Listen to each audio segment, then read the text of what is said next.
It was the last spit that I could take. It was too much. I felt so alone, so tired. I don't even know how I got a hold of them, but I knew they were my way to find some relief. A way out from having to be a part of this existence. Hello, my name is Margarita Chavez Sanchez, and I'm the Director of the Department of Behavioral Health Services. The Department of Behavioral Health Services is currently funding a wide array of behavioral health supports. Oftentimes, that interaction starts with a call to 911. It starts with us taking the call, but everything that we do in the communication center impacts our field responders. I think as we progress in the times and mental health and the things that all correspond involving mental health, it's growing. It's growing every year, and the resources that people are starting to provide and people are seeing are necessary are starting to all come into play. Calls for service or suicidal threats, suicidal attempts, psychosis, folks who have co-occurring disorders such as substance abuse and mental illness that are going on simultaneously. We all have to work together and collaborate for the best care for the patient.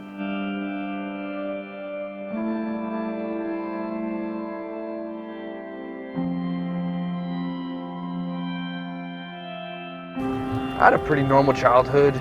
My mom loved me. My dad, well, he was there, but nothing special, nothing crazy. And it really wasn't until about 17 when things started getting weird for me.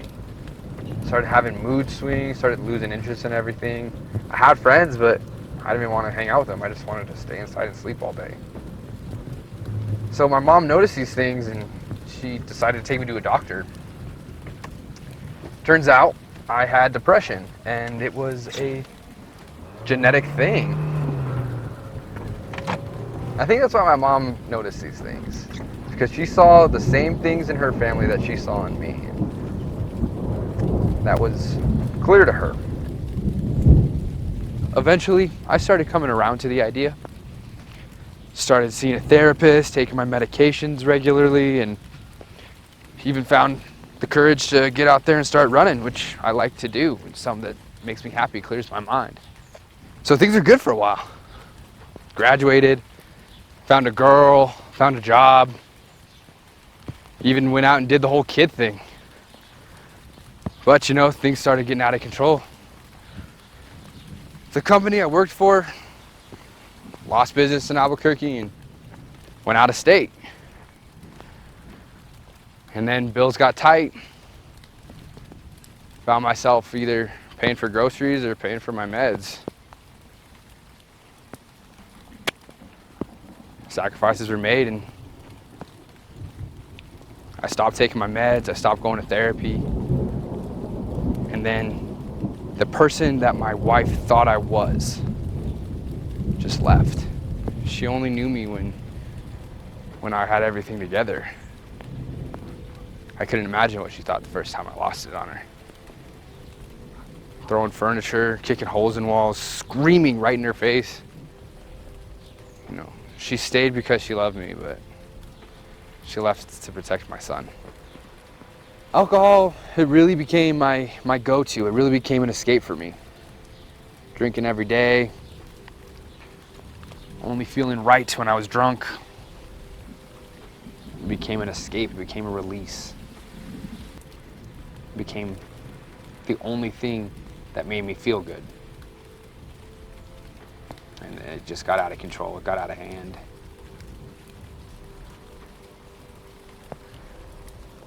I couldn't live it anymore. I couldn't live the nightmare. And I thought there was only one way to end things. There was only one answer to all this. So I went to the park where we had our first date. I needed it to be somewhere meaningful, somewhere that held a special place for me. And that's where I was gonna do it. I was gonna end my life. I thought that was the only way out of the hell that I had been living in.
I went there, I was ready to do it, and I don't know what stopped me. I don't know what made me call 911, but I did it.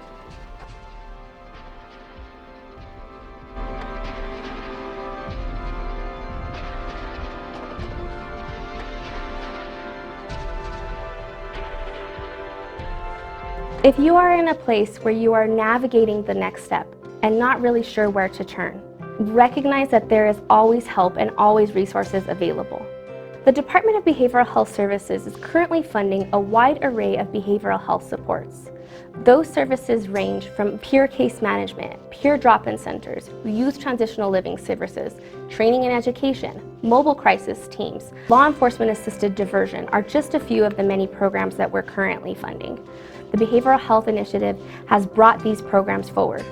We encourage anyone who is needing supports for themselves, for a loved one, or maybe a peer, that they immediately go to our website and look for those resources and ways to connect and get help. The Department of Behavioral Health Services is changing lives.